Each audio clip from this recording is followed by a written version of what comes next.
3, versos de 11 a 26.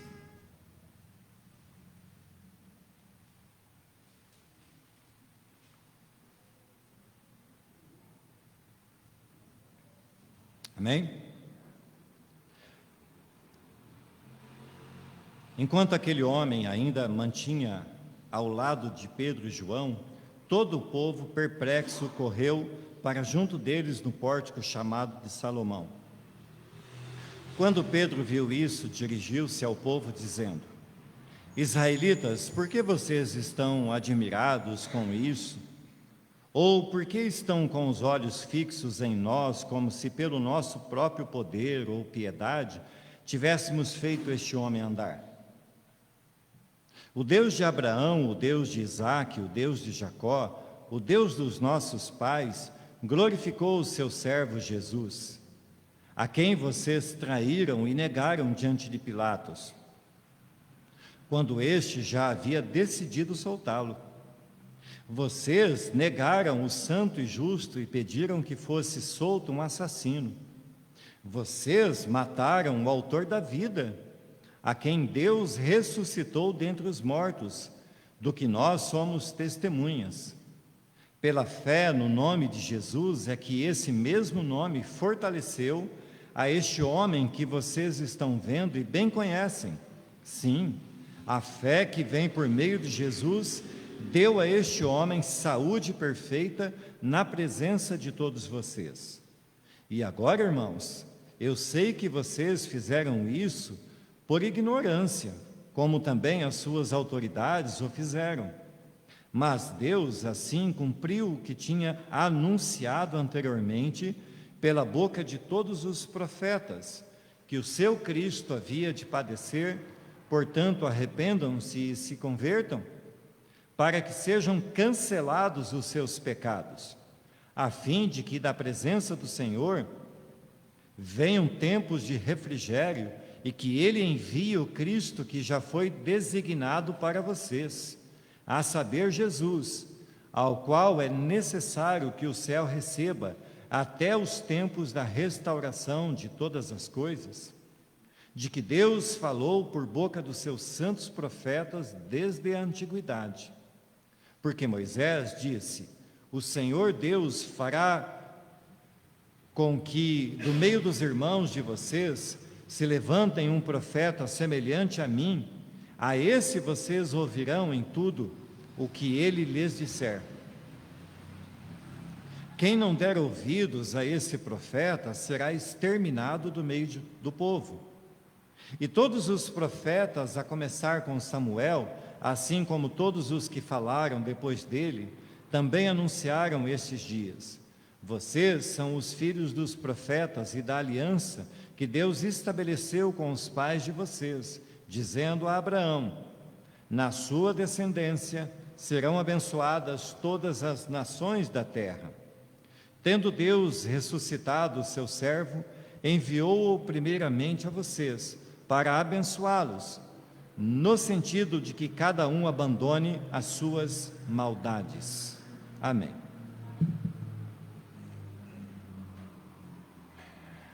Senhor Deus, diante de Ti, Pai, está uma igreja, Senhor Deus, uma congregação de pessoas que carecem, Senhor, de graça, que carecem da revelação da Sua palavra. Então, ó Deus, que isso venha por meio do Senhor, venha por meio do Teu Santo Espírito, ó Pai. Como somos ensinados, ó Deus, que não venha de sabedoria humana, não venha, Senhor Deus, de uma eloquência, não venha de uma boa oratória, mas única e exclusivamente por meio do Teu Santo Espírito. Fala conosco nessa noite, ó Deus.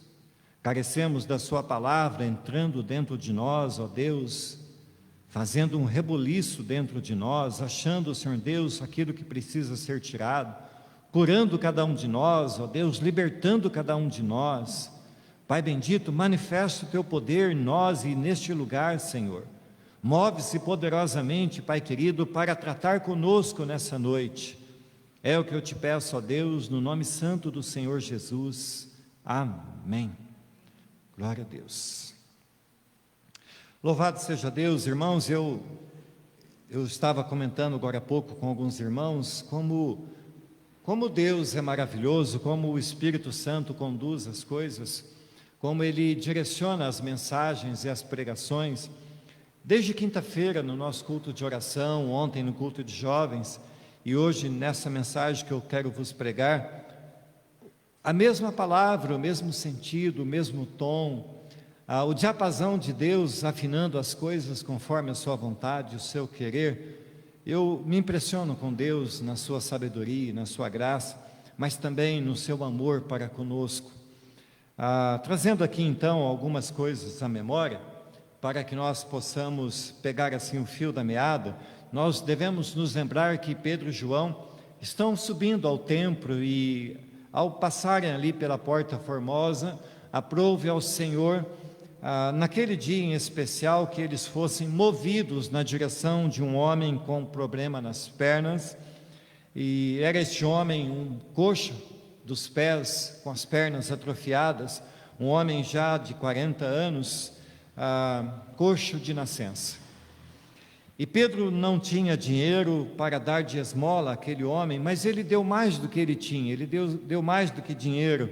Ele disse em nome de Jesus, o Nazareno, que aquele homem se levantasse, que aquele homem fosse curado, e imediatamente, de forma assombrosa e milagrosa, aquele coxo de nascença foi curado. Pedro então toma aquele homem pelas mãos e o levanta totalmente restabelecido, e tudo que até então estava atrofiado ficou são. Aquele homem foi curado, meus irmãos, nas suas emoções, foi curado na sua alma, ele foi curado no seu corpo físico. E quando nós olhamos para isso, nós falamos, meu Deus, que milagre impressionante. Mas se a gente se lembra do Ezequiel 37, a gente vai se lembrar que Deus leva o profeta a um vale de ossos secos, e ele fala para o profeta, profetiza sobre esses ossos, e aqueles ossos se movem e fazem ali um reboliço, e aqueles ossos ganham vida novamente, se enchem de carne, de tendões, de nervos, de pele, de alma, e são novamente pessoas vivas. Pois isso, irmãos, esse é o nosso Deus. E aquele homem coxo, então, é movido naquele momento de extrema gratidão e alegria, e ele entra com Pedro e João ao templo, e ele pulava e ele dançava na presença de todos, adorando e glorificando a Deus. Então esse barulho todo, esse movimento chama a atenção dos presentes, que viram aquilo acontecer e testificam de fato que aquele homem coxo era o mesmo que estava ali diante deles, totalmente curado. Nessa noite então, irmãos, nós veremos como tudo isso vai desenrolar. Veremos como Pedro observa aquele momento e aquela oportunidade, e ele toma posse daquele momento para pregar a palavra de Deus àquelas pessoas, para levar o Evangelho de Cristo àquelas pessoas, para pregar a elas arrependimento. E este é, portanto, o tema da mensagem dessa noite, arrependimento. Pedro vai levar àquelas pessoas uma mensagem de arrependimento. Portanto, irmãos, o primeiro ponto desta mensagem é que nós não podemos perder a oportunidade de falar de Jesus. Como bem disse ontem o irmão Raul quando pregava, nós devemos dar à próxima geração alguma coisa. E nós devemos fazer saber à nossa próxima geração quem é Jesus. Pregar o Evangelho, continuar proliferando a mensagem do Senhor. Um cristão que vive procurando, veja bem, irmãos, deixa eu pegar o fio da meada aqui. A coisa mais importante de tudo é o Evangelho. Nada no mundo é mais importante do que o Evangelho. Nada, absolutamente nada. Um cristão que vai à procura de igrejas em busca de milagres, só isso, nunca encontrará paz para a sua alma. O que deve mover a vida e a fé de um cristão precisa ser inegociavelmente a palavra de Deus. As pessoas que vivem garimpando milagres ainda não entenderam o que é viver pela fé. Eu não estou dizendo em absoluto, irmãos, que nós não devemos crer e esperar pelos milagres. Eu creio em milagres peremptoriamente. Eu acredito em milagres todos os dias. Eu vivo o milagre do Senhor todos os dias e você também. Eu creio que cegos podem voltar a enxergar, eu creio que defunto pode levantar do caixão. Porque o nosso Deus é Deus de milagre. Mas nós não podemos viver a busca de milagres como se isso fosse o fim último da nossa vida cristã. Pessoas que vivem nesse modus operandi são como aqueles que andavam atrás de Jesus somente por causa dos pães multiplicados. Todavia, quando o sermão tornou-se mais duro, eles abandonaram Jesus. Como disse aqui o irmão Raul ontem, você perdeu, irmãos, uma grande pregação do Evangelho ontem. Está lá no Facebook, vá lá depois e ouça e assista a pregação. Como disse o Raul aqui ontem, quando o estímulo às pessoas acabou, quando acabou o pão multiplicado, quando acabou o peixe multiplicado, quando ficou só o Evangelho, só a pregação da palavra, as pessoas acharam aquilo muito chato, acharam aquilo muito duro e foram embora. Acabou o estímulo, acabou o desejo, acabou a vontade de seguir Jesus. O que nos atrai ou deve atrair à igreja é a pregação da palavra de Deus. Somente pela palavra pregada é que teremos a revelação de Deus, conheceremos sua vontade e teremos a nossa fé fortalecida. Afinal, meus amados irmãos, a fé, diz a palavra do Senhor, a fé vem pelo ouvir e ouvir da palavra de Deus. O nosso alvo em servir a Deus é conhecer a cada dia mais o próprio Filho de Deus. Quanto mais conhecemos de Jesus, mais conhecemos do Pai, mais conhecemos a sua vontade, mais libertos somos e mais curados somos. João, no capítulo 6, verso 27, diz assim: trabalhai não pela comida que perece, mas pela comida que permanece para a vida eterna, a qual o Filho do Homem vos dará, porque a este o Pai Deus o selou. E na sequência, Jesus vai dizer assim: eu sou o pão da vida. Vossos pais comeram o maná no deserto e morreram. Este é o pão que desce do céu, para que o que dele comer não morra. Eu sou o pão vivo que desceu do céu. Se alguém comer deste pão, viverá para sempre. E o pão que eu der é a minha carne, que eu darei pela vida do mundo. Entendam, meus irmãos, o que eu estou dizendo. O alvo da nossa vida é Cristo, porque Ele vive, porque dele, porque para Ele, porque por meio dele, são todas as coisas, meus amados irmãos, inclusive a nossa vida. Se ficarmos correndo atrás de milagres, de milagreiros, de pregadores modinha, estaremos correndo atrás das coisas deste mundo. Estaremos querendo comer apenas o pão desse mundo que acaba, do pão desse mundo que perece. Veja que Jesus falou, irmãos. Nossos pais comeram do pão do deserto, do maná que descia do céu, mas aquele pão era passageiro, aquele pão estragava, e aqueles que comeram daquele pão pereceram no deserto. Mas aqueles que comerem de mim, Jesus está falando, eu sou o pão da vida, aqueles que comerem de mim, da minha carne, esses viverão para sempre. Esta é a mensagem do Evangelho, esta é a mensagem que foi pregada nesta igreja ontem à noite. Nós andamos atrás de Cristo, nós nos movemos em Cristo, Ele é o Senhor da nossa vida. Podem acabar todas as coisas, podem acabar os bancos, pode acabar o som, pode fecharem as portas da igreja, mas se Cristo for a nossa vida, se Ele for o nosso desejo, a nossa vontade, se Ele for o amor da nossa vida, nós não nos deixaremos vencer. Vejam, irmãos, isso é o Evangelho de Cristo. Cristo falou: passarão os céus e a terra, mas a minha palavra não passará. Amém, irmãos? Voltando a Pedro, então, vendo Pedro que todas aquelas pessoas estavam se acumulando ao redor deles, por conta do milagre na vida do coxo, a exemplo do que aconteceu lá em Pentecoste, no milagre das línguas, passou então a pregar àquelas pessoas o Evangelho.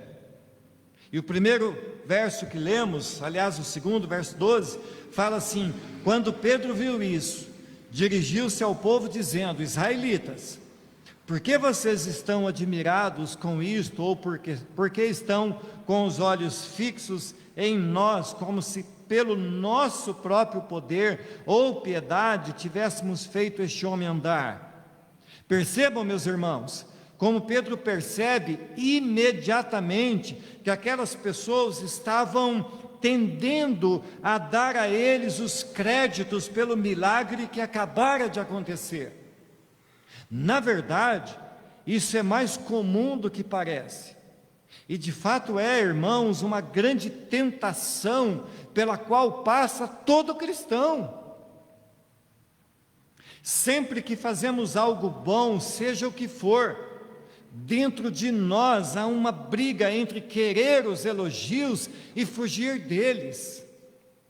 Um pregador, por exemplo, irmãos, está sempre lutando, ou deve pelo menos estar lutando contra a tentação de ouvir elogios da sua pregação.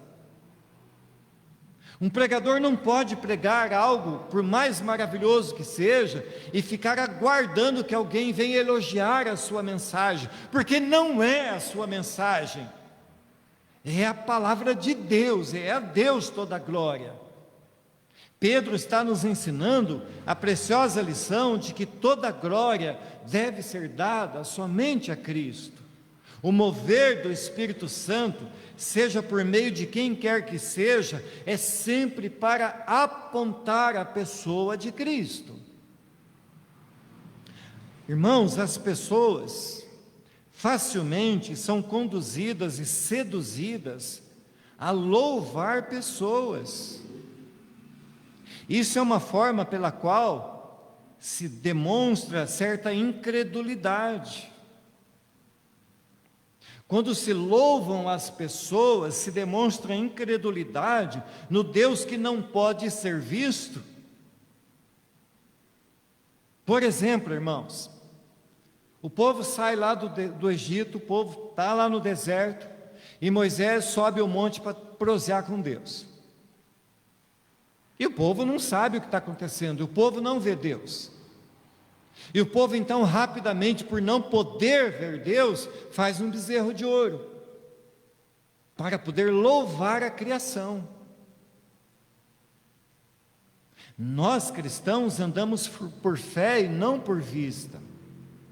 Em Atos 8, nós temos uma descrição de alguém que gostava de receber glória. Verso 9 do capítulo 8 de Atos diz assim: ora, havia certo homem chamado Simão, que ali praticava a mágica, iludindo o povo de Samaria, insinuando ser ele grande vulto, ao qual todos davam ouvidos, do menor ao maior, dizendo: este homem é o poder de Deus, chamado grande poder. Percebam, queridos, tal coisa me parece muito comum, mesmo hoje em dia. Eu vejo isso de forma aberta, escancarada nas redes sociais. Eu vejo isso nos canais de televisão, onde alguns se aproveitam do poder da mídia para produzir as suas mágicas e assim seduzir as pessoas para ganhar os aplausos. Como diria o pastor Grênio, que esteve aqui conosco, um livro dele, a capa do livro diz assim: seriam estes pastores? Seriam picaretas ou seriam lobos? Por isso é que Pedro rapidamente desvia dele, de João, a glória, e faz com que toda aquela multidão de pessoas soubessem que aquilo que estavam presenciando era uma obra de Deus. Pedro não dá margens para que fossem vistos como eles sendo pessoas tão piedosas que por meio deles ou por poder deles havia se operado milagre na vida daquele coxo. Vejam, queridos irmãos, o quanto isso é maravilhoso. Pedro havia acabado de ordenar aquele homem coxo que se levantasse. O que aconteceu?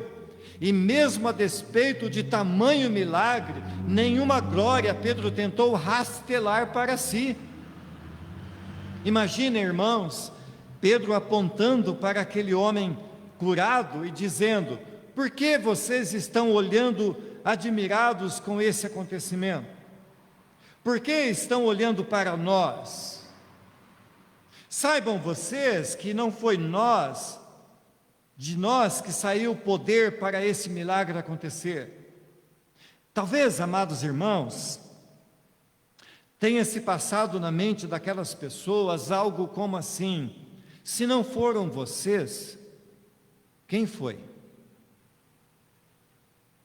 A resposta a essa possível pergunta já estava na mente de Pedro, ao que ele diz no verso 13: o Deus de Abraão, o Deus de Isaque, o Deus de Jacó, o Deus de nossos pais, glorificou o seu servo Jesus, a quem vocês traíram e negaram diante de Pilatos, quando este já havia decidido soltá-lo. Pedro coloca com muita sabedoria suas palavras. Ele faz questão de enumerar quatro formas que era o Deus a quem serviam. Ele aponta para aqueles homens que estavam ali no pórtico de Salomão, uma grande multidão, aponta para eles e diz que aquilo aconteceu por causa de Jesus. E ele vai falar que o Deus daquele Jesus que eles serviam era o Deus de Abraão, o Deus de Isaque, o Deus de Jacó e o Deus dos seus pais. E com isso ele aponta, irmãos, imediatamente para Jesus, mostrando que o mesmo Deus que sempre operou sinais e maravilhas no meio do seu povo, também estava através de Jesus operando e dando a glória a Ele, ao Filho. Vejam, irmãos, existem algumas pessoas ainda hoje que não acreditam que o Deus do Antigo Testamento seja o mesmo Deus do Novo Testamento. Mas aqui Pedro está ligando de forma a dar plena e total continuidade às obras de um Deus que é santo, trino e eterno. O mesmo Deus que está em Gênesis criando todas as coisas, estava ali por meio de Cristo curando aquele homem coxo. Ao citar os patriarcas Abraão, Isaque e Jacó, Pedro está como um bom advogado, introduzindo o assunto e partindo para uma acusação direta e franca contra todo aquele povo. Uma pregação em que Pedro está aproveitando a oportunidade para falar de Jesus, mas ele não perderia a chance de apontar àquelas pessoas e dizer-lhes quais eram os seus pecados. Eles haviam desonrado a memória dos patriarcas ao negarem o Deus que eles serviram e desejaram ver. E sem meias palavras, irmãos, Pedro aponta para eles como aqueles que traíram e negaram Jesus diante de Pilatos. E ele ainda diz: quando este Pilatos já estava decidido a soltar Jesus. A culpa destes homens havia se tornado cada vez maior. Pilatos, que sequer era um homem judeu, queria soltar Jesus, mas os próprios judeus, filhos de Abraão, exigiram que um dos seus fosse condenado. Pedro, diante das pessoas que traíram Jesus, está expressando a sua indignação, mas ao mesmo tempo se colocando entre eles, dizendo assim: eu estou com vocês, eu também neguei Jesus, eu também traí Jesus. Irmãos, não querendo forçar o texto, mas não é impressionante isso? Pedro estava ali diante daqueles homens, pregando e defendendo sua fé em Cristo, e o próprio Cristo, aquele a quem há pouco tempo atrás ele havia negado, mas que agora, convertido ao Senhor, ele prega e defende a causa de Cristo, a causa do Evangelho. E creio, irmãos, que todos nós podemos nos espelhar em Pedro. Se antes éramos, como diz a palavra de Deus, por natureza, como diz aqui a Bíblia, filhos da ira, hoje somos filhos de Deus. E seguimos na mesma fé de Pedro e defendemos e pregamos o mesmo Evangelho. Este é o poder de Deus. Ele é que transforma a gente como nós em filhos. E filhos que amam a Deus, que amam a Jesus Cristo, que cheios do Espírito Santo proclamam a palavra dele. E ainda no verso 13, Pedro diz que Deus glorificou o seu servo Jesus. Pedro está pregando aos judeus, logo ele precisava fazer com que fossem alcançados pela própria palavra que eles tão bem conheciam. Pedro vai citar o profeta Isaías, quando este anuncia que o Messias de Deus seria um servo sofredor. Se nós voltarmos, irmãos, lá ao capítulo 52 e 53 de Isaías, nós veremos toda a narração de Jesus anunciada como servo sofredor. Mas além de servo, Pedro vai descrever Jesus também como santo e justo. Verso 14 diz assim: vocês negaram o santo e o justo e pediram que fosse solto um assassino. Pedro, irmãos, ele é brilhante em seu sermão. De forma concisa e sem perder de vista a sua plateia, ele rapidamente os faz saber que eles eram culpados de terem levado à morte um homem inocente, que era santo e que era justo. E para piorar ainda mais a situação deles, eles haviam condenado o justo e soltado um assassino.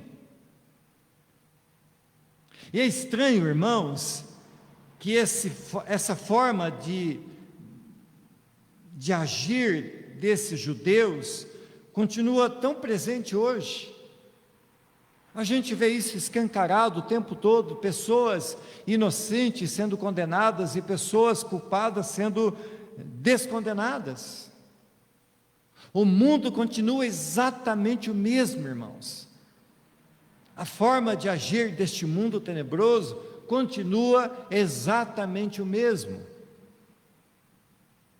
Mas Pedro vai continuar e vai dizer a eles: olha, vocês mataram o autor da vida. Como que se mata o autor da vida, irmãos? Verso 15 fala assim: vocês mataram o autor da vida, a quem Deus ressuscitou dentre os mortos, do que nós somos testemunhas.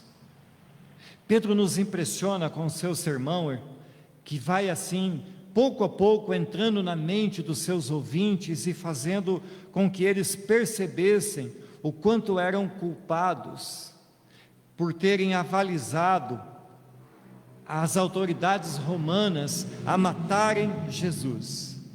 Meus irmãos, se olharmos para Gênesis, vemos Deus criando todas as coisas. E nitidamente ali havia a presença santa do Pai, do Filho, do Espírito Santo, que davam vida ao que antes era, como diz o texto bíblico, vazio e sem forma. Se voltarmos os nossos olhos a Hebreus 1:2, vemos que em Jesus o universo foi criado.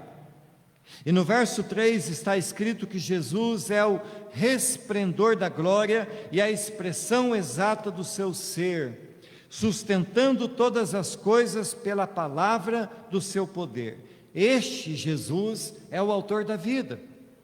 E este, meus irmãos, que é o autor da vida, a quem Pedro está anunciando diante dos judeus. Este é o nosso Deus Todo-Poderoso, que está à direita do trono do Pai, cheio de glória, cheio de poder e intercedendo por cada um de nós. Pedro vai dizer: vocês o mataram, mas o Pai, o Deus de Abraão, o Deus de Isaac,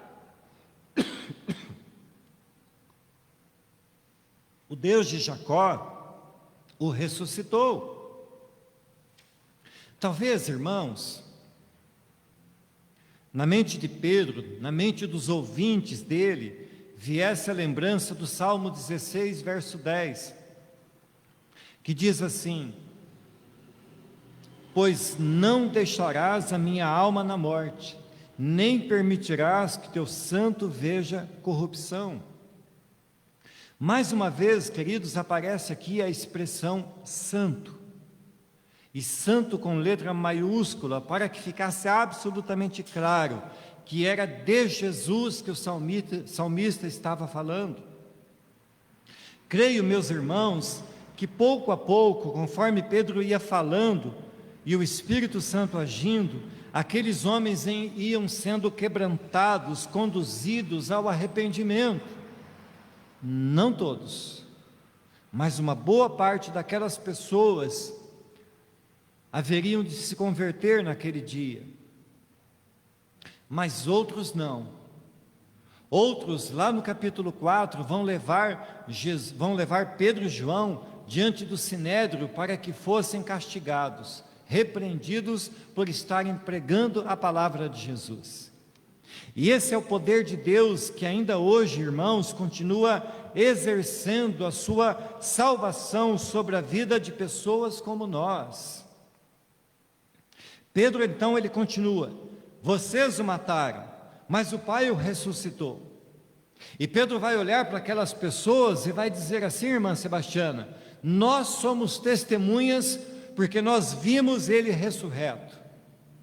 Por mais que as autoridades tentassem de alguma forma dizer o contrário, mesmo subornando os guardas para mentir, para dizer que os discípulos haviam roubado o corpo de Jesus, era impossível negar a ressurreição. Jesus, ao ser ressurreto, ele aparece diante dos discípulos, ele aparece diante das mulheres, ele aparece a dezenas, centenas de pessoas que puderam vê-lo. Ele se assentou com os discípulos comeram com ele, tocaram nele, ouviram a sua voz. E mais uma vez, irmãos, não sendo cansativo e nem repetitivo, e ao mesmo tempo de forma paradoxal sendo, esta é a fórmula para que hajam apóstolos. Você precisa ter vivido com Jesus, ouvido o seu ensinamento, visto a sua morte, testemunhado a sua ressurreição, ter sido ensinado por ele, aí sim você é um apóstolo. Todos os outros que se arrogam apóstolos hoje, no nosso tempo, não passam de impostores, arrogando para si um status que não lhes convém. Amém, irmãos? Então Pedro vai continuando, e lá no verso 16, ele vai começar uma aula de reforço. 16 diz assim: pela fé o nome de Jesus é que esse mesmo nome fortaleceu a este homem que vocês estão vendo e bem conhecem.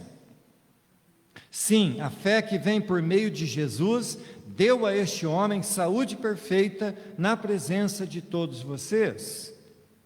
Dizem, irmãos, alguns estudiosos, que este verso é esquisito do ponto de vista literário, seja ele na língua original, no grego, seja na língua portuguesa, é um verso esquisito. Mas isso não nos interessa. O que realmente interessa é que o sentido dele é, mais uma vez, mostrar ao público ouvinte e a nós que não havia nada de mágico acontecendo naquele milagre. Não eram Pedro e João deuses milagreiros.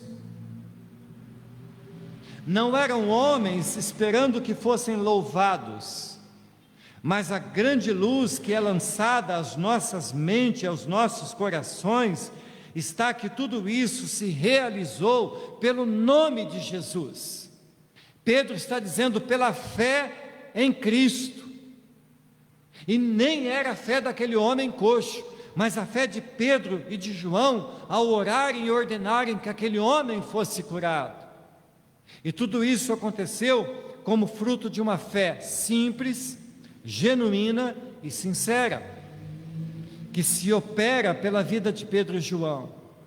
Eles não tinham dinheiro, irmãos, mas eles tinham fé, e esta fé foi o poder de Deus agindo por meio deles para curar aquele infeliz, aquele invisível, aquele pária da sociedade.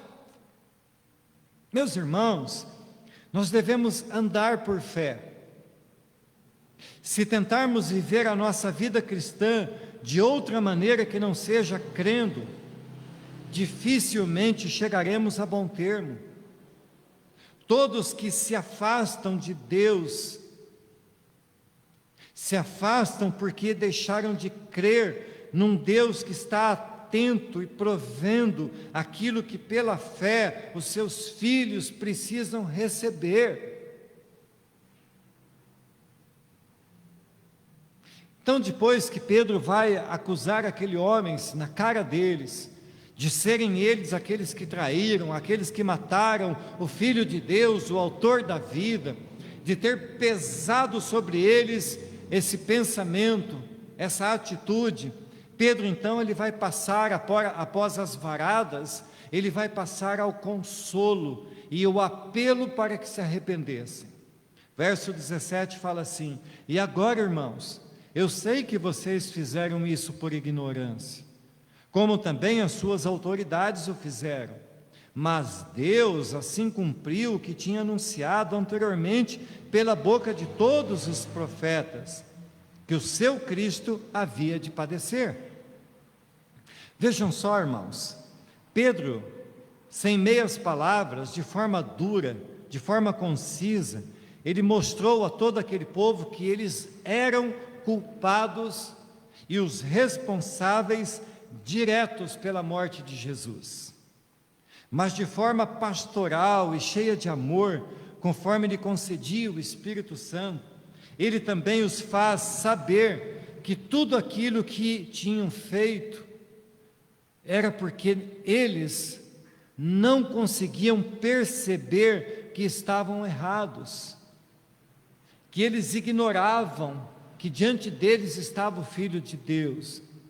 E assim como Paulo, que perseguia os cristãos, fazendo isso com sinceridade, também aqueles homens ignoravam que os seus atos eram um ataque, era uma insubordinação, era uma aviltação ao Filho de Deus. O próprio Senhor Jesus, quando ele está lá na cruz, irmãos, ele vê aquelas pessoas e ora ao Pai, para que o Pai os perdoasse, dizendo: Pai, perdoa, porque eles não sabem o que estão fazendo. Quando Pedro diz isso a estas pessoas, quando ele fala essas palavras, ele não está isentando as pessoas da sua culpa, mas sendo todas estas coisas o cumprimento e o propósito determinado por Deus. Verso 18, que diz isso: eles não eram inocentes. Pelo contrário, irmãos, Pedro está reforçando que, por ignorarem que diante deles estava o Cristo de Deus, eles eram culpados. A Bíblia vai dizer que ninguém pode chegar diante de Deus dizendo que é inocente. Romanos 3:23 vai dizer que todos pecaram, todos estão diante de Deus em estado de pecado, de culpa, de condenação.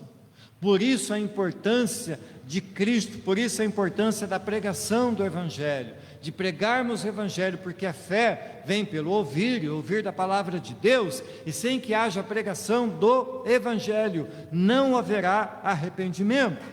Então lá no verso 19, irmãos, Pedro vai dizer assim: portanto, arrependam-se e se convertam, para que sejam cancelados os seus pecados, a fim de que da presença do Senhor venham tempos de refrigério, e que Ele envie o Cristo que já foi designado para vocês, a saber, Jesus, ao qual é necessário que o céu receba até os tempos da restauração de todas as coisas, de que Deus falou por boca dos seus santos profetas desde a antiguidade. Percebam algo, irmãos? A condição para que o perdão de Deus viesse sobre eles era para que eles se arrependessem e se convertessem. John Stott vai dizer assim, que por causa do arrependimento e da conversão, viriam sobre aquelas pessoas, e vêm sobre todos nós, 3 bênçãos. Primeira bênção seria o cancelamento dos seus pecados. Se olhamos para Colossenses 2,14, vai estar escrito assim, que todo escrito de dívida foi rasgado, cravado na cruz. O arrependimento e a conversão, meus queridos, conduz ao perdão total das nossas dívidas, até mesmo aqueles homens que haviam matado o Filho de Deus, o autor da vida, quando fossem conduzidos ao arrependimento e à conversão, os seus pecados seriam perdoados. Segunda bênção seria estarem diante de Deus. A presença de Deus passaria a fazer parte da vida deles. Eles passariam a desfrutar de paz, as suas almas experimentariam descanso advindo do perdão de Deus. Terceira bênção, Jesus está nos céus, mas um dia Ele voltará para buscar os salvos. E essa é uma bênção, irmãos, que todo cristão deve esperar com fé, com esperança. Cristo voltará, Cristo virá buscar a sua igreja, e viveremos novos céus e nova terra. Temos que ter essa esperança em nós, meus queridos. Essas 3 bênçãos são preciosas sobre nós. Quando o Espírito Santo nos levou a crermos, nos levou a arrependermos, nos levou a convertermos, as bênçãos do Senhor vieram sobre nós, os nossos pecados, por mais escabrosos que fossem, foram perdoados. Passamos a andar na presença de Deus, a ter Deus em nossas vidas, passamos a ter a esperança do porvir, a esperar o Cristo que virá buscar a sua igreja. Oh, irmãos amados, não podemos negligenciar de forma alguma a importância do arrependimento. Nós devemos viver uma vida constante de arrependimento, porque todo dia nós pecamos, e todo dia, por termos o Espírito de Deus em nós, devemos crer que somos conduzidos ao arrependimento. Isso não é, obviamente, um aval dos céus dizendo: pequem, irmãos. Não, é Deus bradando dos céus dizendo: filhinhos, não pequem, mas se vocês pecarem, há um advogado junto de mim, Jesus Cristo. Há um Deus que se importa com cada um de nós, irmãos, e Ele nos conduz ao arrependimento diário, para que as nossas mentes não se tornem cauterizadas a ponto de pecarmos e não ligarmos mais.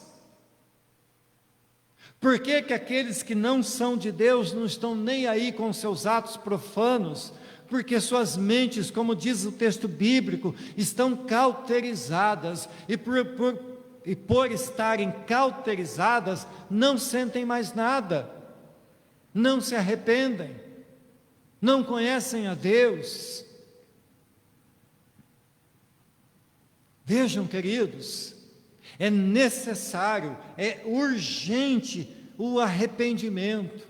É urgente que dos púlpitos das igrejas sejam anunciadas palavras de graça, palavras de amor, mas sobretudo, irmãos, palavras de arrependimento.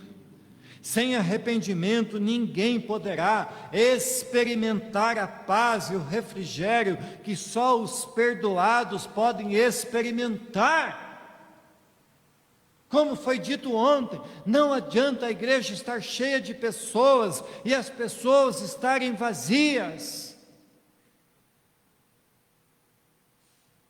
É necessário que dentro de nós esteja a plenitude do Filho de Deus, que estejamos, irmãos, transbordantes do Espírito Santo,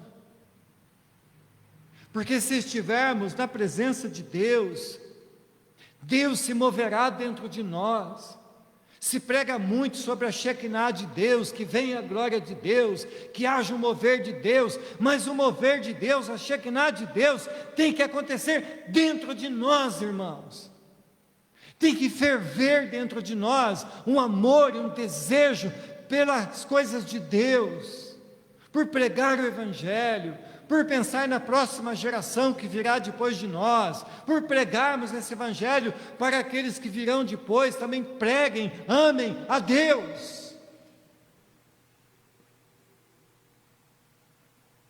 Pedro ainda faz uma observação para que eles pudessem perceber que desde Abraão, passando por todos os profetas, anunciavam o Cristo. Jesus é o cumprimento de todas as promessas que Deus fez ao seu povo. Jesus é o descendente que receberia as bênçãos de Abraão, e nele todos os arrependidos e convertidos a Cristo seriam abençoados. Pedro então encerra o seu sermão dizendo a eles que, apesar de terem feito tudo o que fizeram, Deus os havia escolhido para que fossem os primeiros a receberem o anúncio das boas novas. O Evangelho de Cristo, o Salvador, estava sendo pregado em primeira mão ao povo judeu. Por conta disso, eles deveriam ouvir, se arrepender e abandonar a velha vida de maldades. Veja, o final do verso fala assim, verso 26, tendo Deus ressuscitado, o seu servo enviou primeiramente a vocês para abençoá-los, no sentido de que cada um abandone as suas maldades.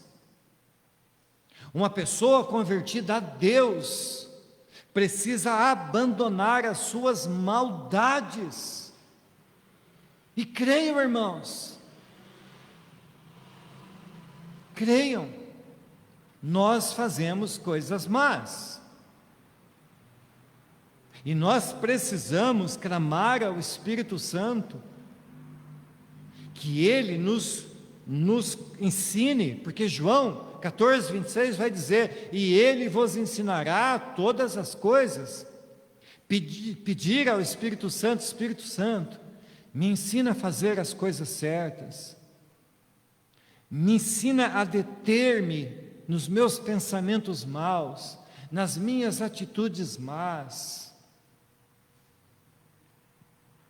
Para concluir, irmãos, Pedro, de forma simples e muito profunda, anunciou o Cristo a toda aquela multidão de pessoas. Ele vai percorrendo as Escrituras e provando que que Jesus era o Messias de Deus que havia sido anunciado. Ele era verdadeiramente o Filho de Deus que veio como servo sofredor, como um profeta semelhante a Moisés, como rei segundo a linhagem de Davi e por fim como o semente de Abraão.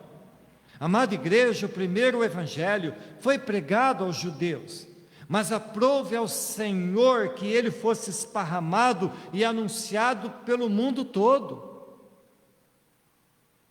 E ele nos alcançou, trazendo graça e misericórdia sobre nós.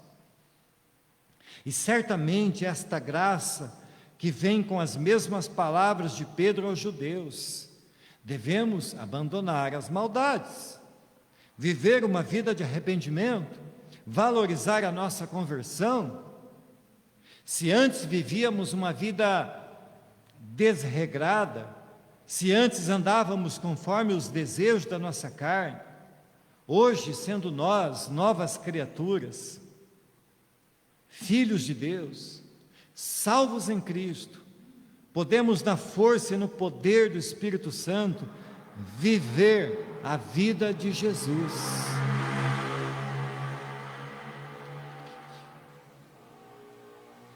Depois que Pedro prega esse sermão, esta mensagem, que começa dura, começa de forma acusando os judeus de terem matado Jesus. Pedro depois vai acalmando e dizendo a eles que Deus olhou para eles, que eles, arrependidos e convertidos, receberiam perdão. Essa é a palavra, irmãos, que chegou até nós. Esta é a palavra que precisa ser anunciada às pessoas, para que aqueles que hão de ser salvos sejam salvos.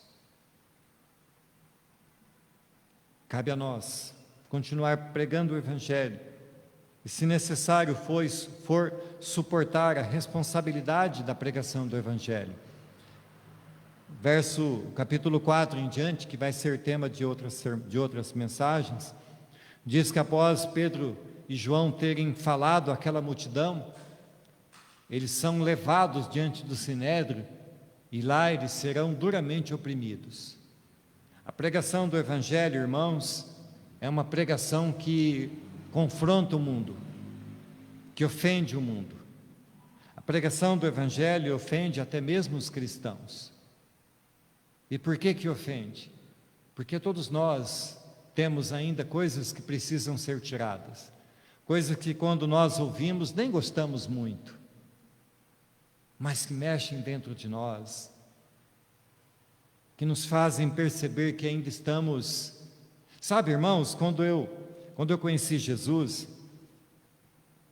eu passava muitas horas lendo a Bíblia, muitas horas, sentado atrás de um balcão, entre a venda de uma cachaça e outra, eu lia a Bíblia. E eu via um pastor pregando numa rádio AM, com uma voz gostosa de ouvir, pastor Paulo. Eu lembro de uma frase que me acompanha desde a minha conversão, que diz assim: nós não chegamos ainda onde deveríamos chegar, mas estamos muito distante de onde estávamos.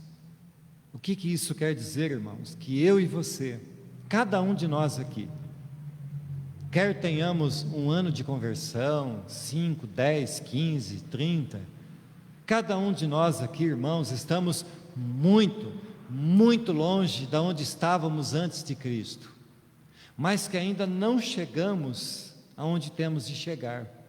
Devemos prosseguir, devemos continuar, devemos perseverar na fé, ser resilientes, ser resignados, clamar a Deus todos os dias. Não importa se você tem 15, 20, 25 anos, não importa se você tem 70 ou 70 e poucos, não importa.